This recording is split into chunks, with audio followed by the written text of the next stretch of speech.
my god, I literally... It's like one of the most beautiful songs I've ever heard in my life. Ferris Bueller walked so that Phineas and Ferb could run. Yeah.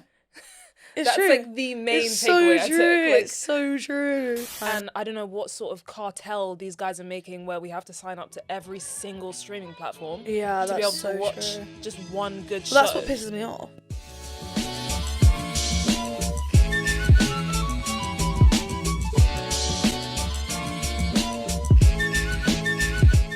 Hi guys, welcome back to As Seen In. Hi everyone, welcome back to another episode. I'm Tati. I'm Kaylee. We talk about all things music, film, TV, entertainment, so if that's a bit of you, make sure you stick around. Make sure you stick around. And also, before we forget, make sure you check out our Patreon. We have a spin-off show on there called As Seen in the 21st Century, and it's such a fun time. We go through every year of the 21st century, talk about the films, TV shows, pop culture moments. Play some music from that year. It's so fun. So like the noughties are where we're at the moment, and it's a great time. A great time. But we have another episode of some excellent segments again today. Really excited about it. Do you want to start with, because we didn't have time in the last episode, a little like what music you've been liking recently? Yes. Tell me. So I'm gonna give you 3 artists that I've been loving, and also 3 songs that I've been loving. Okay, nice. So the artists, there's a band called Hotel Apache, and it's like they describe themselves as California pop, which is so fun. It's like a lot of synths mixed with like an 80s vibe on a summer's day, like driving down a long boardwalk type of vibe by the beach. Okay. So yeah, California pop. And then another band called Valley. It's kind of... I think I know this. They kind of give me like 1975 mixed with pop alternative vibes. Yeah. Again, American. And then a black country artist called Jimmy Allen. And he's just like...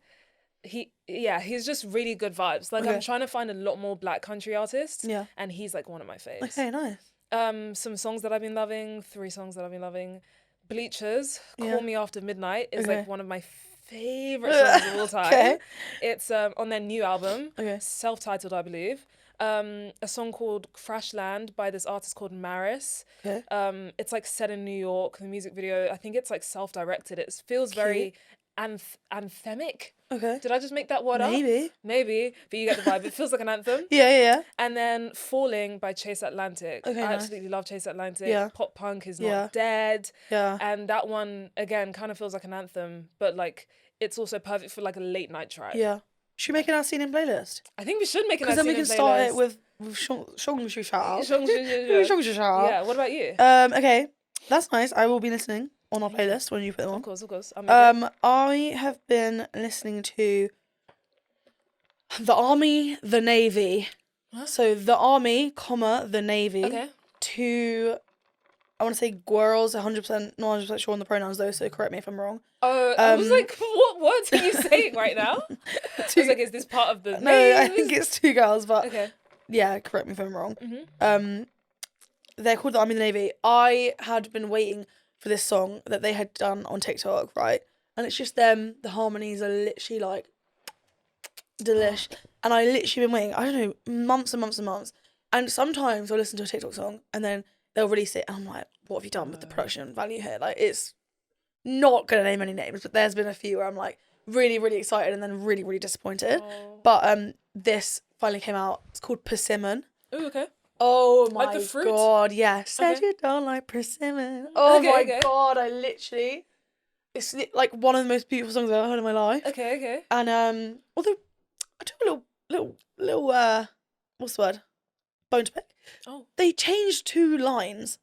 And the 2 lines I had gotten used to singing just through listening to the 1 minute of the song. I'm so sorry. And like I don't know why they changed it. I mean, obviously I'm still eating it up, don't worry. Yeah, of course. But like the line before was, it goes, it's not gonna make sense out of context, but it's like, yeah,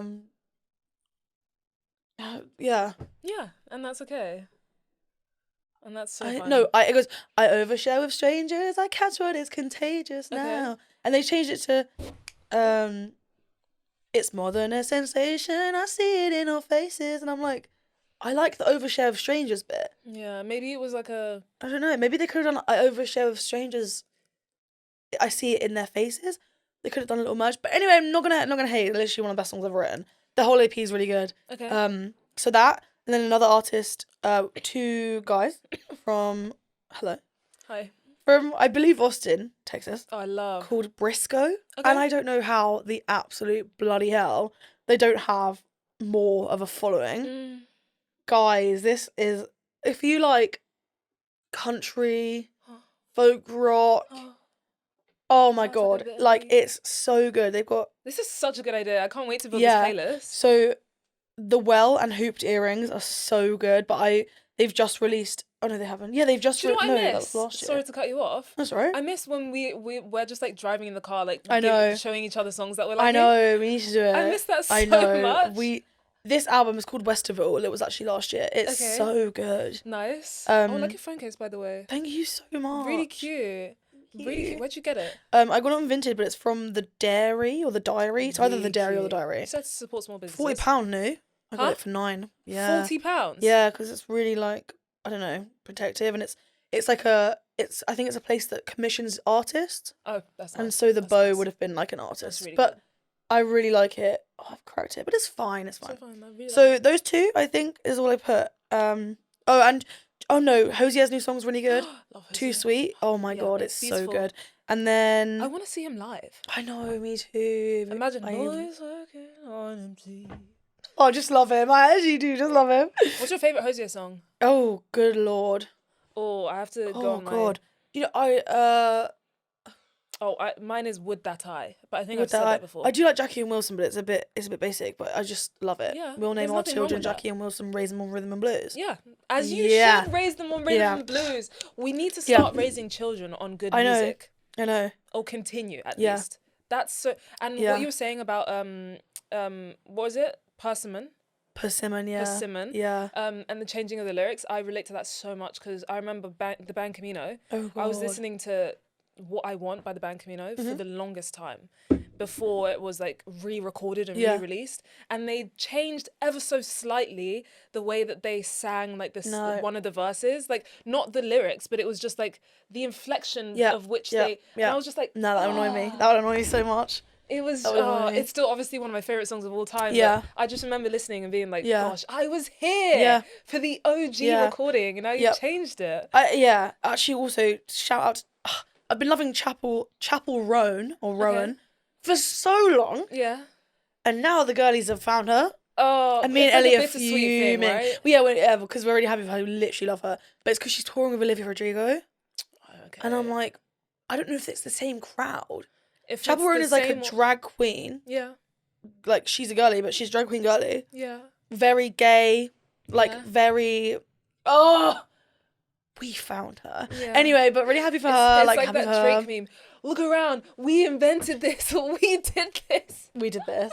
But it's fine. None of this would exist without us. And then she sent me a TikTok this morning and it was a girl like, it's a Chapel Roan summer. I was like... It's like, you guys didn't know any of this before. Anyway. That's like, it's like a bittersweet thing, like when people start catching on to your like, favourite like, unknown artist. It actually is. But it's okay. And I did want to mention a podcast, if I have a sec. Okay, yeah. It's called The Rest is Entertainment. It's Richard Osman. You know Richard Osman from the telly? From the telly. And, from the telly. Oh, I can't remember her name. Something, sorry. It's called The Rest is Entertainment. Okay. It's really interesting if you're interested in the entertainment sphere. Obviously, like us. Although they have a lot more facts to give you. And they have industry experience. So like us, but like with value. Us, but like literally educational, but like in a fun way. So like they talk about, Richard used to be a producer, so they talk about like a lot of like behind the scenes tidbits of like a game show getting produced and like how they budget for like prize winners and stuff. Like he was saying, oh my god, do you remember the £1 Million Drop? Yeah. So he was saying like he was a producer on that, and they were basically panicking because their first contestants almost went to the end and won the million. And if they had won the million, the show would have been cancelled because their entire budget would have been gone. But luckily, the contestants like put all their money on the wrong one and lost it all. So it made for great telly and no budget for that first episode. But they had because to they were budget saying for $1 million. Our algorithm is flawed because if it's this easy, everyone's going to win the million. Which obviously you can't budget for that. You can't budget for that. I think they say that they estimate and they split. So for example, he was saying like every day we could afford to give away £68,000. So, I mean, I have to listen to the episode, but so does that mean with game shows nowadays, they kind of set them up in a way where they still can't really afford to give away, like The Chase, for example, they're not going to afford to give away the top prize money every time, episode. No. So it's kind of set up in a way to make sure people don't win. Yeah, don't win, but like, so that some people are going to, he said risk reward is really interesting because you can, it depends on the personality of a person. Some people are going to go double or nothing. Yeah. And some people are going to play it safe. So you can budget for like, having humans come in and... So do they then take into account that sort of personality trait when casting people? I have no idea about that. This is so interesting. I actually want to write in because they do 2 episodes a week. They do one episode which is them coming with their personal topics for the week. And then they'll have a question episode and you can like write in and ask the most interesting questions. I found out so much. Because it kind of sounds like it's very like strategic, algorithmic, mathematical, the way they're piecing it together. Yeah. Really? Kind of like lottery. Kind of like the lottery. Like, they're not obviously going to give away however many billions to however many people. Yeah. It's like it's set up in a way that only certain people, a certain number of people can win. Yeah. Interesting. But it's such a great podcast. Like, they talk about all sorts. Like, Rich Dawson's an author. Yeah. And they talk about, like, and what's her name? I feel really bad. I think it's like Marissa Hyde or something. Okay. But basically, they were saying, someone asked them a question, like, Marina Hyde, I think.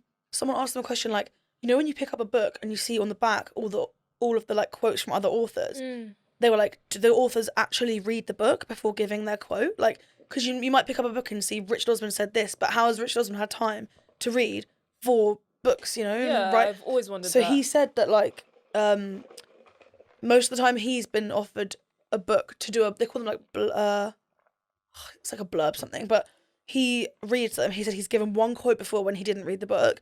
And the only reason he gave the quote was because he'd read that author's all of his other books. Oh, okay. And he generalised his comment by saying like, whatever his name is, the crime author of our generation. Oh, that's so it was fine. A very vague quote. But how interesting is that? Really like next time I pick up a book, I'm going to be like, oh, they definitely didn't read it. Or really like, they definitely did read it because of how intricate it was. But yeah, listen to it. It's really interesting. That's really, like, I would have expected more people to not read stuff. Yeah, 100%. Before giving those quotes. Yeah. The fact that he still did it, but just gave a generalised quote instead of trying to pick something like random from the book. That's really interesting. And they don't get paid for it.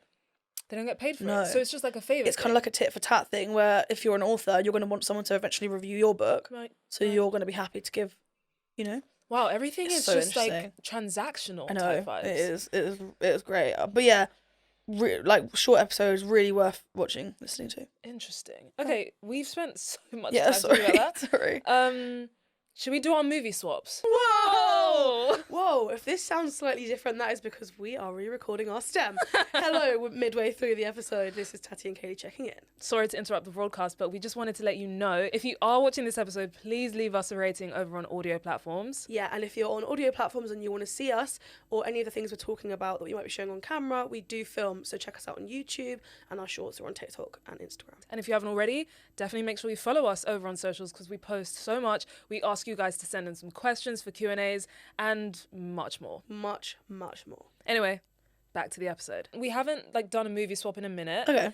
And we're in the comedy genre today. Yeah, which definitely. is a genre that I've often shied away from because out of fear of just not having a good time. Yeah. But yeah. should we talk about the movie swaps we've had? Yeah. So Kaylee gave me Ferris Bueller's Day Off, which I can't believe I hadn't seen before. It's completely iconic. Yeah, completely. When it started, I was like, oh, it's this one, of course. So I was really happy to watch it. And then I gave Kaylee 21 Jump Street. Yeah.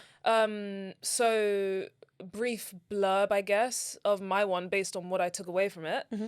Ferris Bueller, he's a teenager in high school and he wants to get out of school for the day. So he does get out of school for the day, and it's the adventures and the extra plans he goes through to get his friends out of school and what he gets up to on this one day. Yeah. And straight off the bat, I will say Ferris Bueller walked so that Phineas and Ferb could run. Yeah. That's true. The main it's takeaway so true. I took. It's so true. Yeah. What about you? So true. We'll go back and forth. 21 Jump Street. Yeah, I don't know how I haven't seen this either. I am really picky with comedies. I just don't find a lot of things funny. Yeah. And I definitely laughed at points of this. Mm-hmm. I wasn't like barely laughing, which I'm sure you were, because you bloody love a comedy. I think it was Dave Franco that made me laugh the most. Yeah, true. But there was a lot of cameos. Yeah. Well, give just like a brief. I don't even know how you would like brief. Okay, so what the plot? Yeah. So 2 kids, I'd say. They start off in high school, and then they went to high school together, but one was like a nerd and one was like a jock. Nerd, yeah. They didn't get on, whatever. They leave. They end up at the same police academy a couple of years later. They train to be policemen together, or police officers, I should say, together. They're both shite.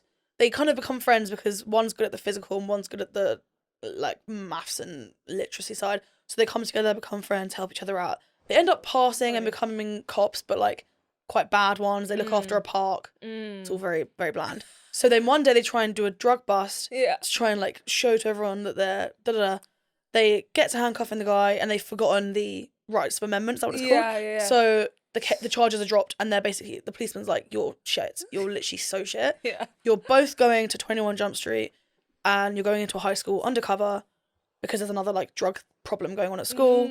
All you have to do is find the suppliers of the drugs and that's it. Oh yeah. What was the tagline? Something like, find the supplier, beat it something, was like, something.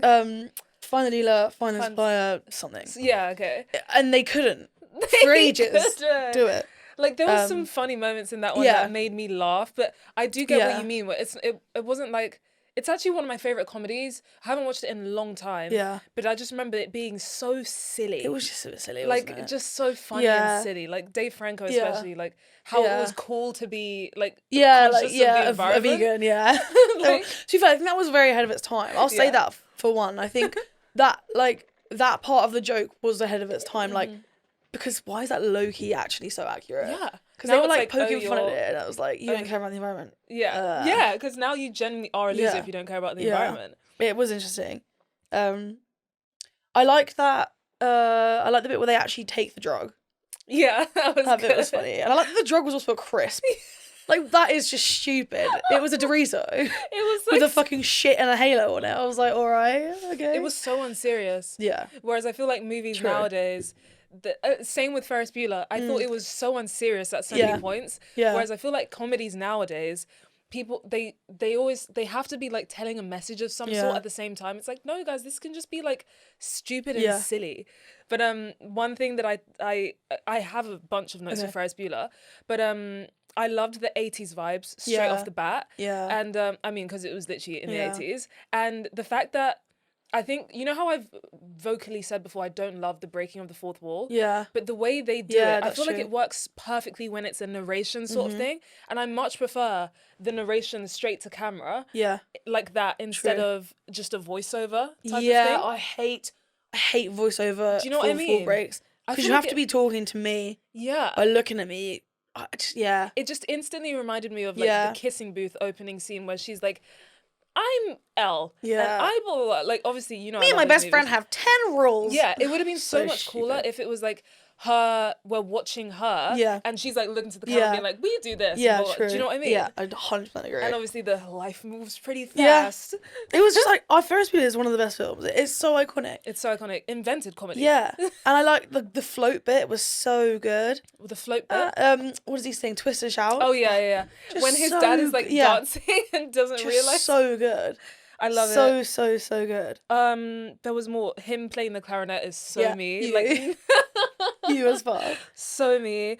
And I loved all the sound effects. Like, why did they have so many just dumb sound effects? Like when he's in his bed and he's got all the like the machine and like the doors like boing. Like stuff like that. And then also like the dramatic like sound, like the zoom in with the horror music when I can't remember what scene it was, but I think it was when the headmaster, which by the way, such an idle human being. How are you headmaster and having time to like sneak into this guy's house? So true. When he's like when they confront each other and it's like Genie. Yeah.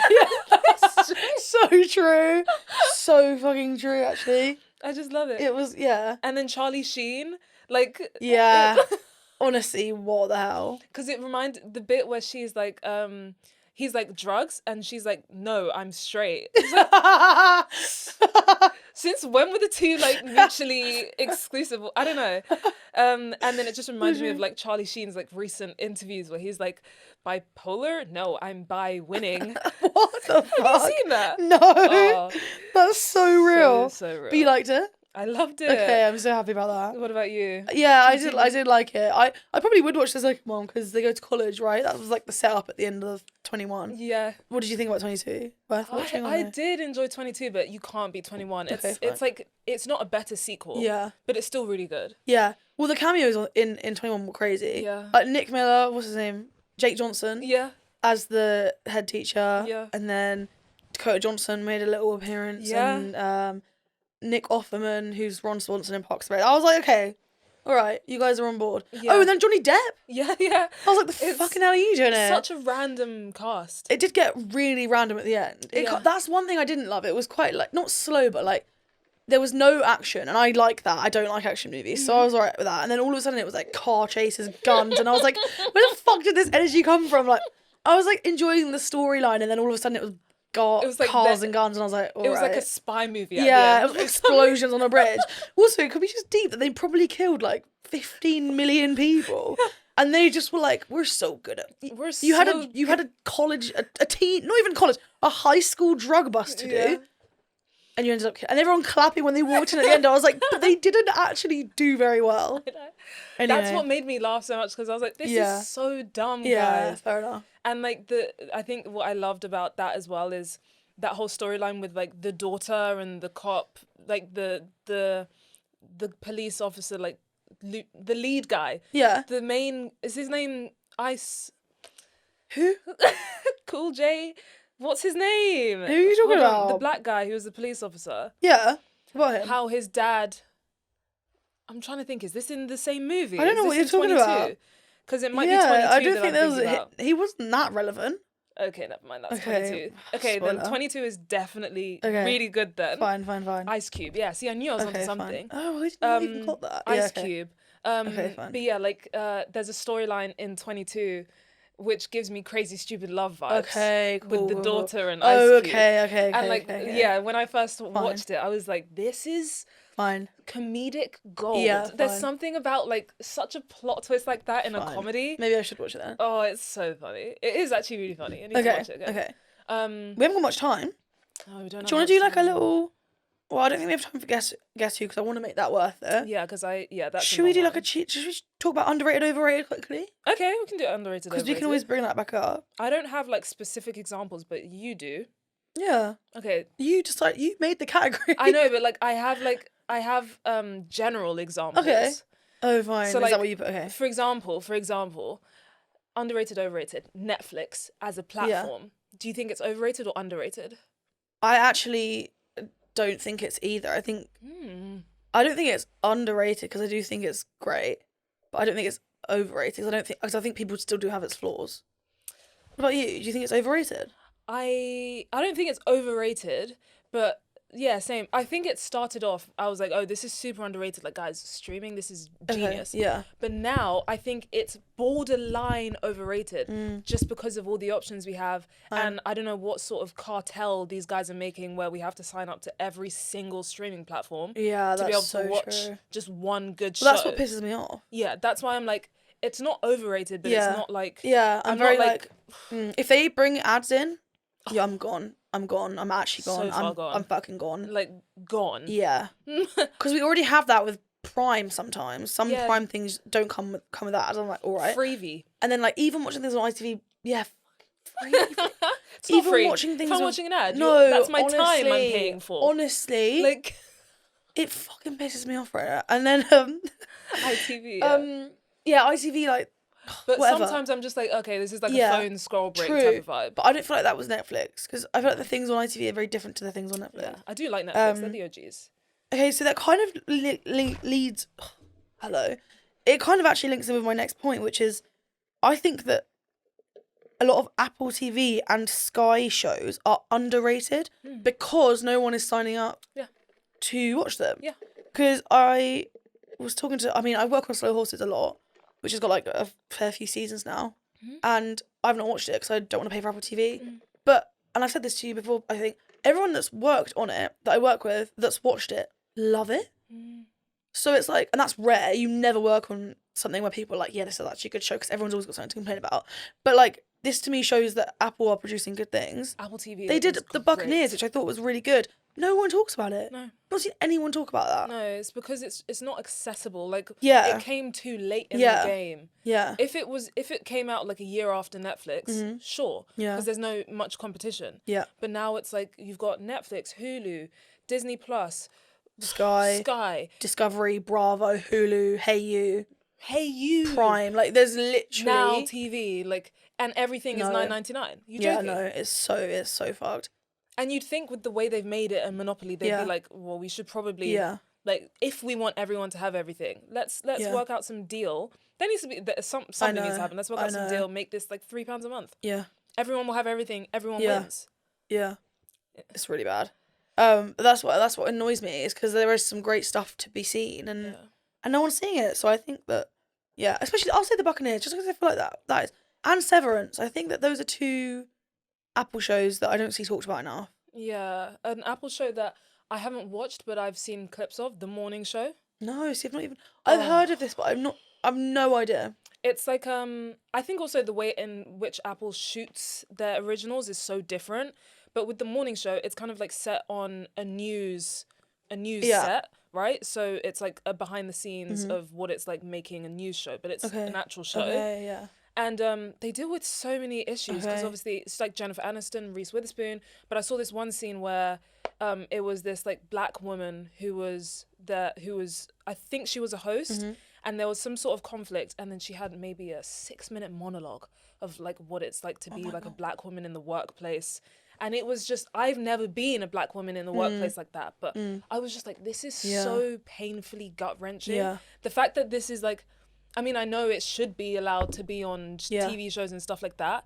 I was like, oh, I wish more people could see this. Yeah. So yeah, I agree. Yeah. That's really annoying. Apple TV, maybe I'll do a little free trial. Thing is, yeah, that's the thing. Because I feel like I don't pay for Apple TV, but I have Apple TV. Maybe I do pay for it though. Maybe it just comes out of my Apple. Maybe because you got a new iPad. Oh no, because it's the same iCloud. Yeah, I do see like $9.99 taken from Apple, but I don't really know what those transactions are all the time because I'm signed up to a bunch of things. Yeah, but same with Sky. Like White Lotus, I really want to watch. Yeah, same. Mary and Georgia still I need to watch, and I just feel like Sky is really inaccessible. If you have, I have a Sky Stream, which is really good. They go to Now TV, but then that's just another thing I've got to pay for. Yeah, I can't. That's two different. Yeah, if you have like, it's good if you've got like a bunch of product. Like the same way, if you've got an iPhone, it helps to then not helps, but like it's easy if you then have an iPad and iMac, all of that. With Sky, it's like if you've got Sky Broadband, it's cheaper for you to then get Sky TV and all of these other things. It's like they just create their own like mini universe of products that you have to keep paying for. Yeah. But with that, you can. It sounds like an ad, but you can get like Netflix added onto your package and stuff, like £4. It's like. Yeah, I do get you though, because it is, everything costs money now. Like, it's like everyone is paying so much. I know, and I'm so poor. Like, I wonder why I've got no money. Then I'm like, oh, because to enjoy anything in my life, I've got to pay £1 million. Yeah, pretty much. Anyway, guys. Sorry. Thank you guys so much for listening. We had so many other segments planned, I know, but we've run out of time for today. But it's fine because we'll save it for the next one. Yeah, I'm excited about them. Again, if you haven't already, make sure you sign up to our Patreon. It's a fun time over there. We can do like group chats and all of that stuff. It's £1 a week extra. And yeah, thank you so much for listening and watching this episode of As Seen In. Thanks so much. We'll see you next week. Bye.